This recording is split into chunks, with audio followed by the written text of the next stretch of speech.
ಸದ್ಯ ಸ್ಯಾಂಡಲ್ವುಡ್ನಲ್ಲಿ ಹರಿಪ್ರಿಯಾ ಮದುವೆ ಆಗುತ್ತಿದ್ದಾರೆ. ಹಾಗಾಗಿ ಯಾವುದೇ ಸಿನಿಮಾ ಒಪ್ಪಿಕೊಳ್ಳುತ್ತಿಲ್ಲ ಅನ್ನುವ ಮಾತು ಗಾಂಧಿನಗರದಲ್ಲಿ ಕೇಳಿಬಂದಿತ್ತು. ಅಲ್ಲದೆ ನಿರ್ದೋಸೆ ಚಿತ್ರದ ಕಾಲ್ ಗರ್ಲ್ ಪಾತ್ರ ಅವರನ್ನು ಮುಜುಗರಕ್ಕೀಡು ಮಾಡಿದೆ ಅನ್ನುವ ಸುದ್ದಿಯೂ ಇತ್ತು. ಈ ಎಲ್ಲದರ ಕುರಿತು ಸ್ವತಃ ಹರಿಪ್ರಿಯಾ ಅವರೇ ಏನ್ ಹೇಳಿದ್ದಾರೆ ಅಂತ ಹೇಳ್ತೀವಿ, ಕೇಳಿ. ಕುಟುಂಬದ ಯಾವುದೇ ಕಾರ್ಯಕ್ರಮಕ್ಕೆ ಹೋದರೂ ಮದುವೆ ಪ್ರಸ್ತಾಪ ಇದ್ದೇ ಇರುತ್ತದೆ. ನಮ್ಮ ಕುಟುಂಬದಲ್ಲಿಯೇ ಕೊನೆಯ ಮಗಳು ನಾನು. ಬಹುತೇಕರು ಮದುವೆ ಆಗಿದ್ದಾರೆ. ಹಾಗಾಗಿ ಅಮ್ಮನು ಒಂದೊಂದು ಸಲ ಒತ್ತಾಯ ಮಾಡುತ್ತಾರೆ ಅಂತಾರೆ. ಸದ್ಯಕ್ಕಂತೂ ಮದುವೆ ಆಲೋಚನೆ ಇಲ್ಲ. ಲವ್ ಅಥವಾ ಅರೇಂಜ್ ಅಂತ ಹೇಳುವುದು ಕಷ್ಟ ಆಗುತ್ತದೆ. ಲವ್ ಮಾಡಿದ್ರು ನಾನು ಅರೇಂಜ್ ಮದುವೆನೇ ಹಾಕ್ತೀನಿ.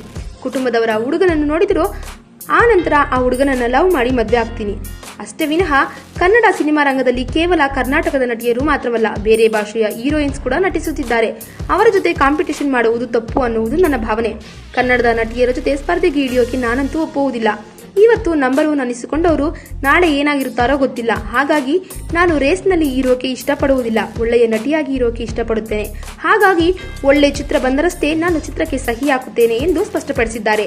ಈ ವಿಡಿಯೋ ಬಗ್ಗೆ ನಿಮ್ಮ ಅನಿಸಿಕೆ ಹಾಗೂ ಅಭಿಪ್ರಾಯಗಳನ್ನು ನಮ್ಮ ಕಾಮೆಂಟ್ ಬಾಕ್ಸ್ ನಲ್ಲಿ ತಿಳಿಸಿ. ಈ ವಿಡಿಯೋನ ಲೈಕ್ ಮಾಡಿ, ಶೇರ್ ಮಾಡಿ ಹಾಗೂ ಮತ್ತಷ್ಟು ಸ್ಯಾಂಡಲ್ವುಡ್ ಅಪ್ಡೇಟ್ಸ್ಗಾಗಿ ನಮ್ಮ ಯೂಟ್ಯೂಬ್ ಚಾನಲ್ ಅನ್ನು ಸಬ್ಸ್ಕ್ರೈಬ್ ಮಾಡಿ.